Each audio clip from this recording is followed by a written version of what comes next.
Hello and welcome back to another Dare to Game video. Today we are going to be reviewing the new DLC for Kingdom Come Deliverance 2, Mysteria Ecclesiae, or Mysteries of the Church. Warhorse Studios was kind enough to give some people early access, and I ended up being one of them. So I've had the opportunity to play this DLC before reviewing it for you all, and giving you an idea of what it's all about. So that's what I'm going to be doing in this video. Keep in mind the DLC is story driven, so I'm going to be avoiding spoilers so as not to upset the experience for any of you. But with that being said, I feel I can accurately describe the DLC without ruining it for anyone. So let's dive on in and get to it. So Mysteria Ecclesiae is the third and final DLC planned for Kingdom Come Deliverance 2.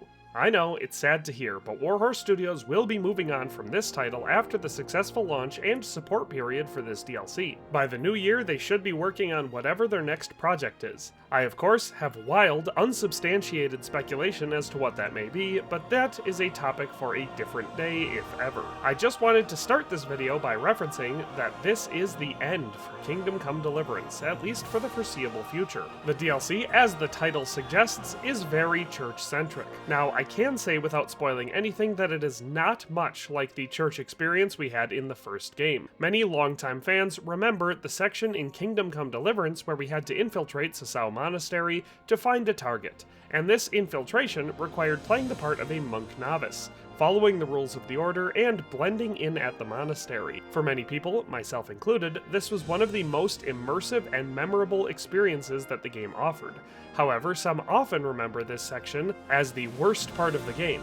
So, either unfortunately or fortunately, depending on your opinion of that experience, this one is pretty much nothing at all like it. It does take place in the Sedlitz monasteries, as I am sure you're aware if you've paid any attention at all to any of the media promoting this DLC, including the initial roadmap that Warhorse released in spring of 2025. Sedlitz Monastery is this monastery down in the lower right-hand corner of Kuttenberg area map. It has always been inaccessible during the game, but this DLC adds it as its own map. So I guess that is the first piece of news that I can share.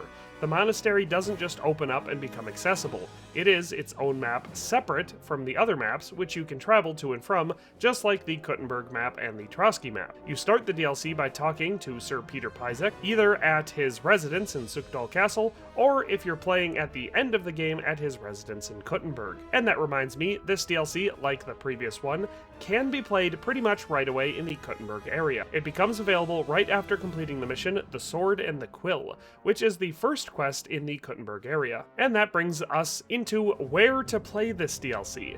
As of recording this video, for thoroughness sake, I played through the DLC twice. I played it first as early as possible, and then again at the very end of the game, just to see the differences and where it feels the best to play it. And honestly, again, like Legacy of the Forge, it plays well either way, but lore-wise and for immersion reasons, it makes more sense to play it after completing the main story. There is more diverse dialogue, and if you play it at the end, there are several characters that you may remember from the main story, and the dialogue that they use reflects that experience. So in my opinion, it is better to play it at the end, however, it is absolutely not essential. This DLC does isolate you.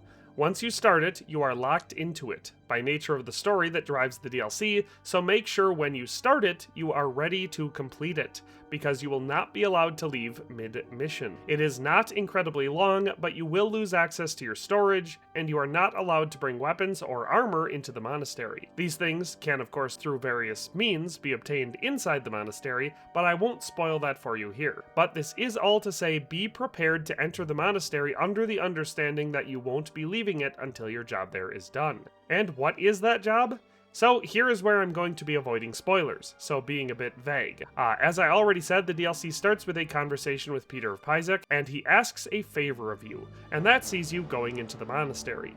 Once inside, several mysteries will begin to present themselves to you, and your task will be investigating them. You have a great deal of freedom in how to approach them. There are many instances where deductive reasoning and paying close attention will negate the need to complete certain quest objectives, so your experience is likely to vary wildly from person to person. But I do recommend being thorough either way, because you're going to want to know what is actually going on. And what I mean by all of that is that there is a good chunk of dialogue and a couple of cutscenes that really matter, and if you skip them or don't pay attention, you will miss huge clues or context that really builds the experience. So my advice would be to actually pay attention. Also be careful. You can fail this DLC. So as usual, a good recommendation would be to make sure you have savior schnapps or be ready to make more. There is no storage chest access during the DLC, at least not in my experience, but non-weapon items can be carried, so you can bring a stack of savior schnapps with you. There are also alchemy benches and plenty of herbs to pick in the monastery grounds, so as long as you don't mind brewing your own, you do have options. But saving is essential, especially if you're like me and you like to push the boundaries of what is allowed. If you do risk it and get in trouble enough times, essentially you'll be booted out, the DLC will be failed, and you will lose future access to the monastery. And that actually goes for any point. After the completion of the storyline at the monastery, you can leave, and then from any point on, you can go back to the monastery for 300 groschen. That is, of course, until you are kicked out. If you're kicked out, the option to return vanishes and never becomes available again, so that region becomes totally inaccessible. So yeah, either play it safe, or be prepared with backup saves. There are various endings to the DLC, basically dependent on how thorough you are, but I played it twice and did things vastly different in each playthrough, and ended up with the same positive outcome, so I would assume that there is substantial wiggle room, and if you're careful, you should be fine. There are not a ton of new items, but there are a couple new and cool unique items. I plan to do a video showcasing them very soon, so if you're curious, stick around and I'll share that within a day or two. I would assume, although I haven't tested it, that if you complete this DLC as soon as you're able, you may experience some new dialogue with two of the characters from this DLC when you get to the Italian job mission, because that is where you will run into them again. And that could certainly be interesting, but I'll have to see about that when I actually get around to completing the save that I played it early on. As a comparison, I would compare this DLC to Band of Bastards from the first game. It is a narrative-driven experience. It is not a new sandbox to play in. It does not add a ton of new items or any new gameplay features. I wouldn't call it on the rails, since it is an open world mission and you can approach it numerous ways, but in the end you are just partaking in a new story, so lovers of sandbox freedom may have less interest in this DLC than previous ones, but I certainly enjoyed it quite a bit. Oh, also a note for those out there who, like myself, were always disappointed that the game did not include any church interiors. Well, there are a few in this DLC. To be accurate, there are 2 or 3 small chapel-sized ones and one very large church that you can go inside. One of these small ones features a reference to the Brushes with Death DLC, if you've previously completed that one before this DLC. One is fairly decorative for a small chapel, and one is extremely bare. The big church at the center of the monastery, however, is very well done. Quite a few interesting frescoes to examine, some great examples of period-accurate church architecture, and of course, plenty of opportunities to kneel down in prayer. As you've likely noticed if you paid attention to the footage in this video, or any other pre-release footage for this DLC, the Knights of the Teutonic Order do feature in this DLC. And before that gets your hope up too much, they are not a huge central role. They are there, and you do get some limited interaction with them, but they are not the focus of the DLC. In fact, my one major complaint about the entire experience is that their leader is the one character added that has cool and unique armor in this DLC, and there is no way to get it off of him. He doesn't sleep, he can't be pickpocketed, and he can't be killed. So that's incredibly annoying, especially because at the very least his cuirass is very cool and is totally unique. So I know a lot of people out there are going to be like me, and are going to want to get their hands on it, and will be sorely disappointed when they cannot. Good news is, it likely won't be long after release until a modder has fixed this issue. Other people may be expecting to run into King Sigismund or his men while in the monastery, since we know that this is where he resides during the game. Well, again, I'm sorry to inform you, you will not. A section of the monastery is inaccessible, and that is where Sigismund and his men are. Early on, you get the opportunity to take a guided tour of the monastery, and during this, the monk guiding you will explain this. So in summary, the DLC does a great job adding a new narrative experience, adds some more great world-building elements, and is overall a pretty enjoyable experience, with a decent amount of approach freedom and exploration through investigation. It does, however, lack a lot of freedom. You can't leave once you've started until you're finished. You can't get that one piece of new unique armor that it does add to the game, and you can't can't interact with the game's most notable enemy or any of his men, despite the fact that you are sharing the same compound with them and are ostensibly only a few feet from them at most times. Overall, the DLC is a solid experience and achieves what it sets out to do.